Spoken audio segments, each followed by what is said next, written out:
Ketua Pembangkang Rusia meninggal dunia.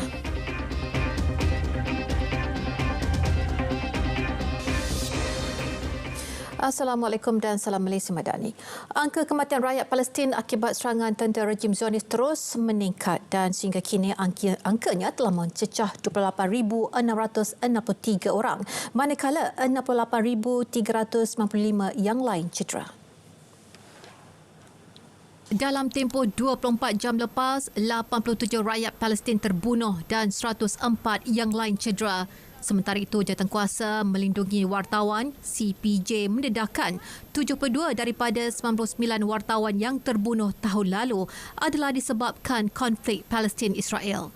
Jumlah itu adalah yang tertinggi sejak 2015 dengan peningkatan hampir 44% berbanding 2022. Jawatankuasa itu sebelum ini menyifatkan kekejaman dilakukan rejim Zionis sebagai penganiayaan terhadap wartawan. Presiden Amerika Syarikat Joe Biden sekali lagi menggesa Israel supaya tidak melancarkan operasi ketenteraan di Rafah tanpa rancangan berwibawa. Gesaan itu adalah kali kedua dalam tempoh kurang seminggu bagi memastikan keselamatan lebih 1 juta pelarian yang berlindung di kawasan berkenaan.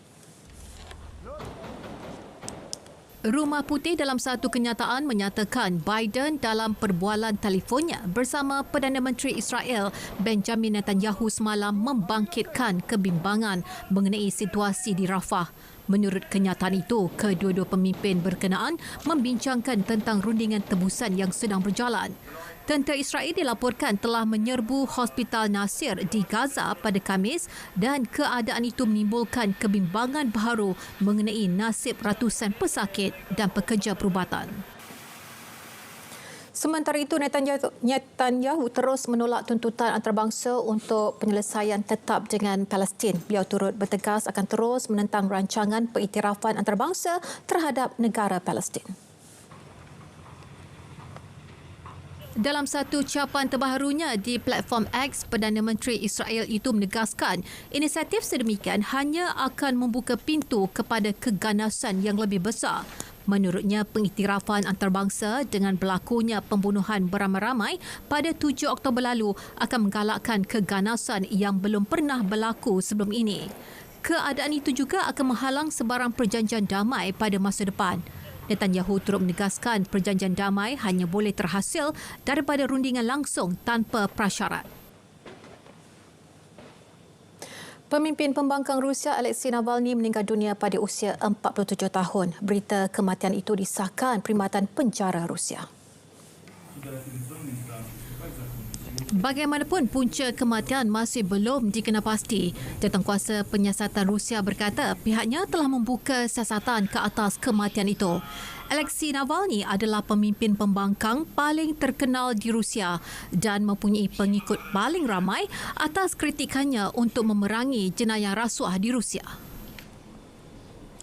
Pemimpin dunia mengucapkan tahniah kepada Prabowo Subianto dalam perkongsian di media sosialnya. Menteri Pertahanan Indonesia yang menjadi calon presiden itu memaklumkan menerima panggilan telefon daripada beberapa pemimpin yang menyampaikan ucapan tahniah selepas kiraan tidak rasmi menunjukkan beliau melalui selesa. Ucapan diterima termasuk daripada Perdana Menteri Malaysia, Datuk Seri Anwar Ibrahim, Perdana Menteri Australia, Anthony Albanese, Perdana Menteri Singapura, Lee Hsien Loong dan Presiden Sri Lanka, Ranil Wickremesinghe. Ketua Komunikasi Kempen Prabowo, Gibran Rakabuming Rakabudisatrio dilaporkan berkata ucapan tahniah itu menunjukkan pengiktirafan pemimpin dunia terhadap proses demokrasi Indonesia yang lancar. Data laman sesawang Suruhanjaya Pilihan Raya Umum Pemilu 2024 pada hari ini menunjukkan pasangan Prabowo Gibran sudah melalui dengan 57% undi. Sekurang-kurangnya 11 maut dalam insiden kilang pembuatan cat terbakar di New Delhi semalam, manakala 4 lagi cedera termasuk seorang anggota polis dimasukkan ke hospital tempatan. Menurut pihak berkuasa, semua mangsa merupakan pekerja kilang dan identiti mangsa yang rentung itu masih tidak dapat dipastikan. Bomba mengambil masa kira-kira 4 jam untuk memadamkan kebakaran. Ini disebabkan api yang melibatkan cat amat sukar dipadamkan. punca kebakaran masih belum diketahui.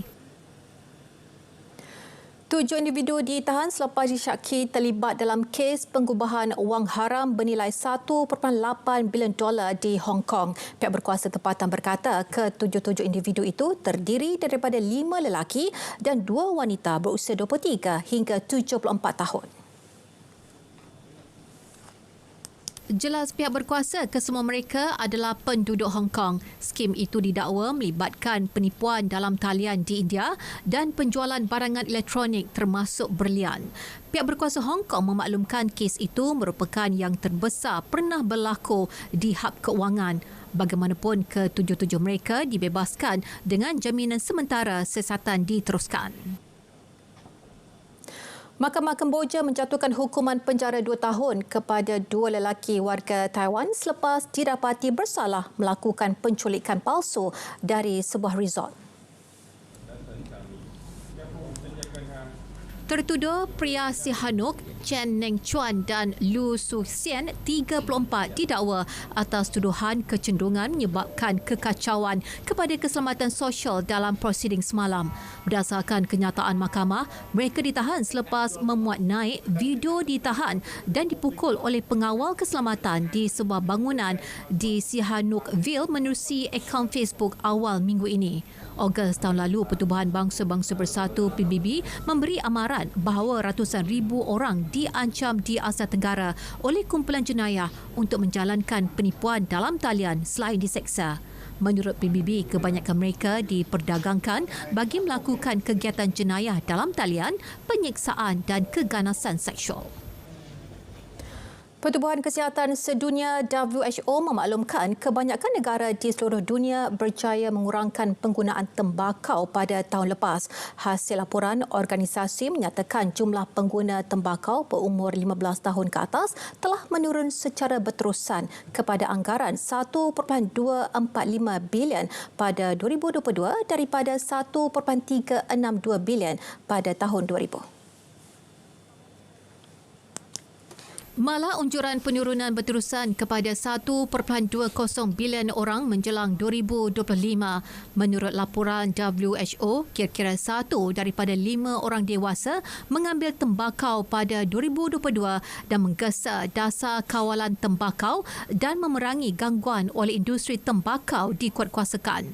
Trend 2022 menunjukkan penurunan berterusan kadar penggunaan tembakau berbanding 1 daripada 3 orang pada tahun 2000. Laporan itu menunjukkan 150 negara berjaya mengurangkan penggunaan tembakau. Brazil dan Belanda menyaksikan kejayaan pelaksanaan kawalan tembakau Empower dengan Brazil membuat pengurangan relatif sebanyak 35% sejak 2010 dan Belanda hampir mencapai sasaran 30%.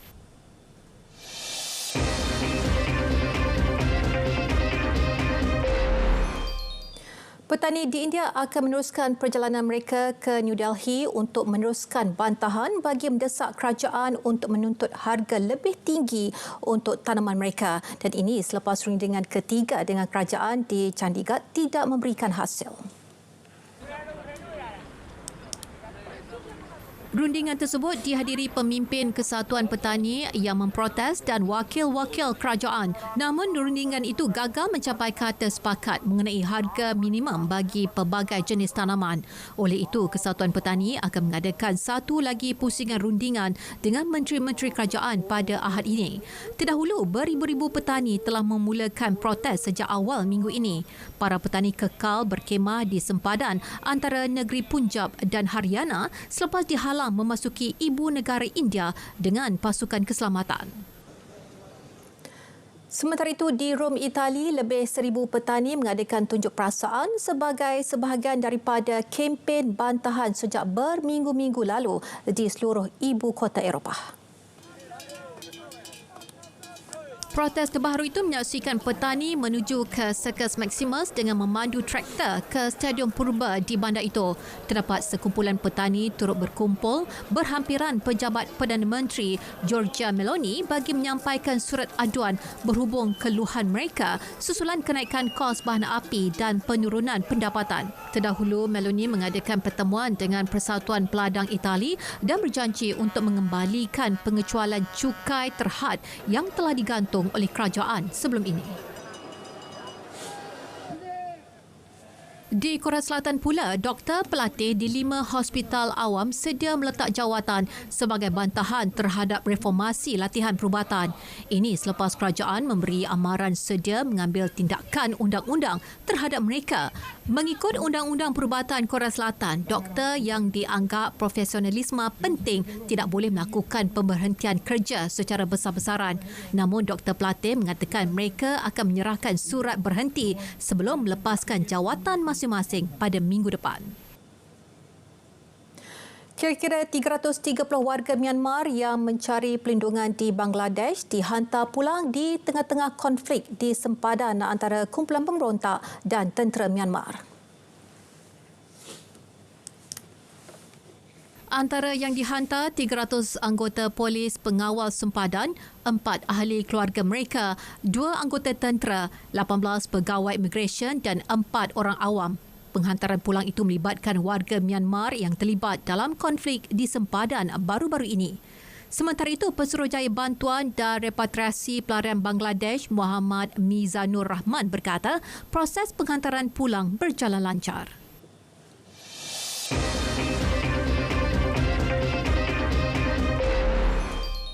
Gagal membantu Korea Selatan meraih keputusan positif pada Piala Asia di Qatar baru-baru ini jadi punca Jurgen Klinsmann dipecat sebagai jurulatih pasukan tersebut. Perkara tersebut diumumkan Presiden Persatuan Bola Sepak Korea Selatan, KFA Chun Mon-yu. Selain tewas kepada Jordan pada aksi separuh akhir Piala Asia, jurulatih tersebut juga didakwa gagal mengawal pergaduhan antara pemain berstatus bintang dalam pasukan. Ini bermakna bekas penyerang Jerman berusia 59 tahun itu yang juga pemenang Piala Dunia sebagai pemain hanya menggalas jawatan itu kurang setahun. Jelas Chung Mong-yu, Klinsmann gagal mempamerkan keupayaan mengurus dan memimpin yang diharapkan daripada ketua jurulatih kebangsaan. Saingan Liga Juara-Juara Asia, Al-Hilal kini selangkah ke saingan suku akhir kejohanan selepas melakar kemenangan 3-1 menewaskan kelab dari Iran sepahan awal pagi tadi. Dalam aksi pertama, pusingan 16 akhir itu menyaksikan gol masa kecederaan Alexander Mitrovic dan Abdullah Al-Hamdan membantu Al-Hilal bangkit daripada ketinggalan menentang pasukan tuan rumah di Isfahan.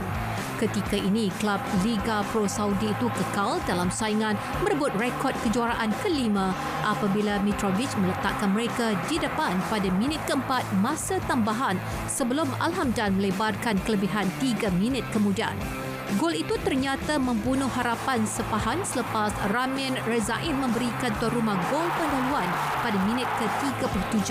Al-Hilal menyamakan kedudukan menerusi Malcolm pada minit ke-57. Aksi timbal balik dijadual berlangsung pada 23 Februari ini.